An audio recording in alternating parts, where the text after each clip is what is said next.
In this video, I'll show you how to download and install Claude on your laptop or computer step by step.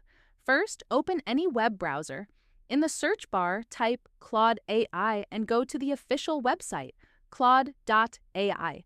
If you're already logged in, click on your profile icon in the bottom left corner and select Log Out.